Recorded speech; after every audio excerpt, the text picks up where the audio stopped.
Now, this is part 10.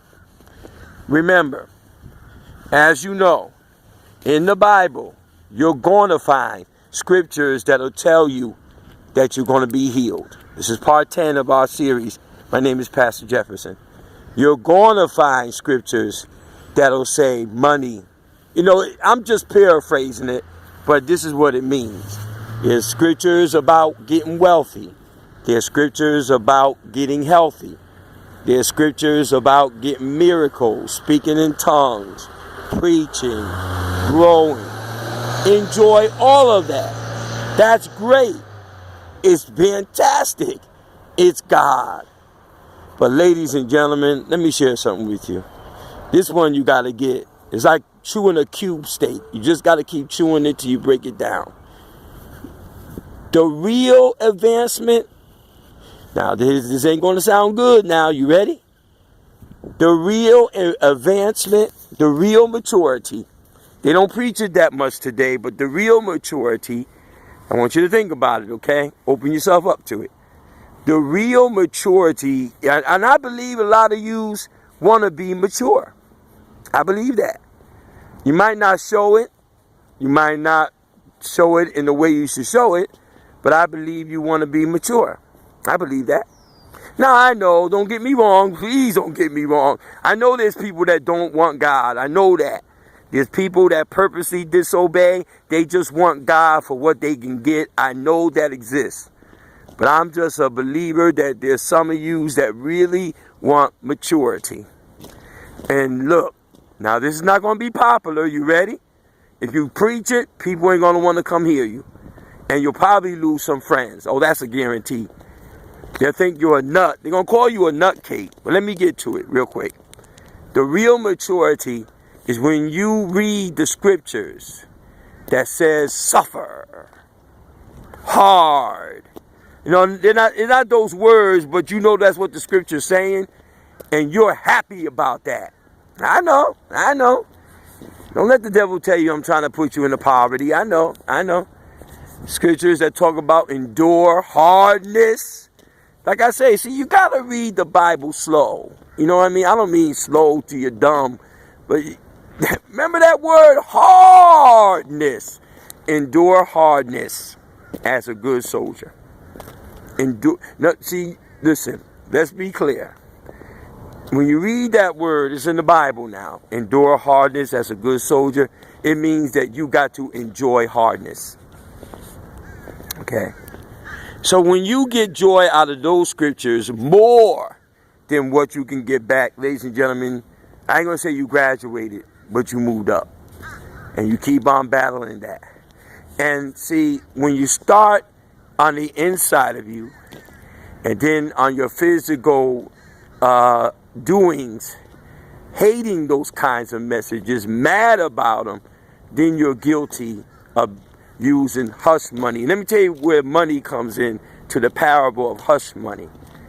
Now, I feel the way the Lord told me, what makes a person spiritually guilty of the parable of hush money, you know what I mean? It's a parable, it's a symbol, it's this. Some people, whether they have money or not, okay, they only want to go to churches, right? Let's take it slow. Because of our human failure, you know, we just can't stand pain. That's what it is. You just want to escape pain.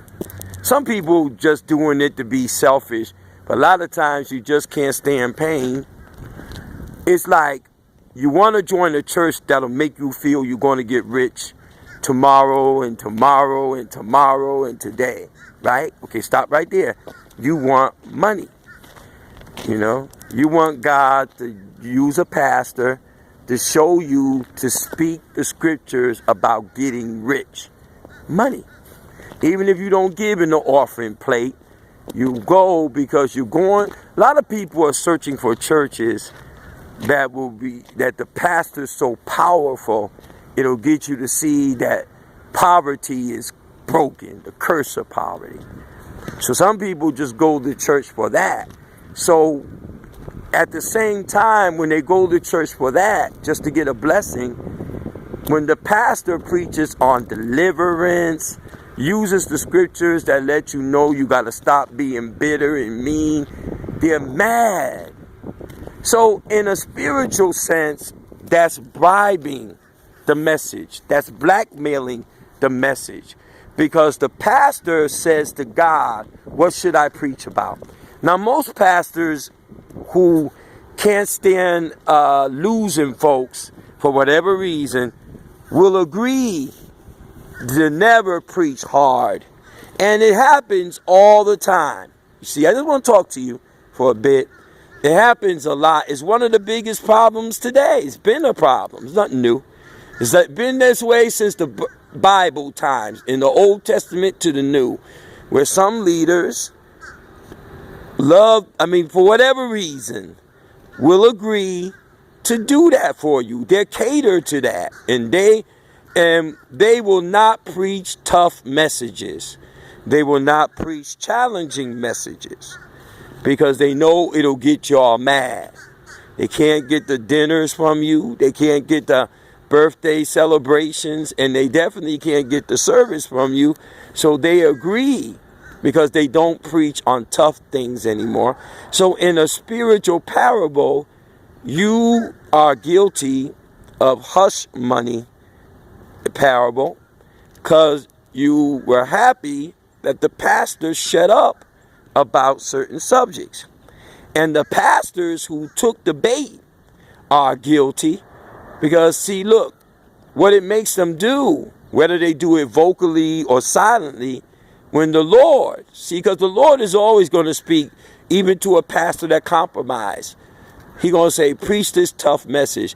That pastor is going to say, no, God, I can't do that. The folks will leave. So the pastor who fell for the bait is involved in hush money to God.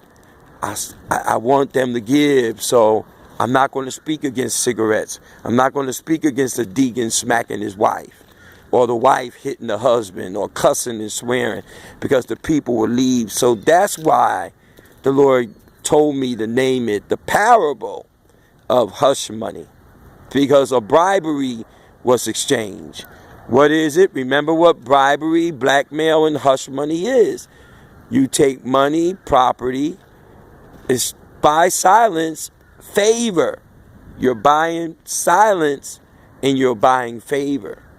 And ladies and gentlemen, people are gathering more at churches that talk about favor, wealth, than churches that talk about suffering.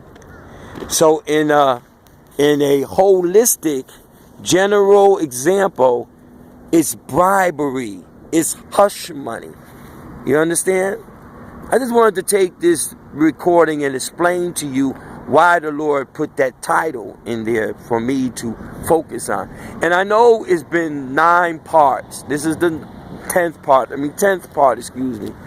You might say that's too long, but we got to cover some stuff. So I appreciate your patience.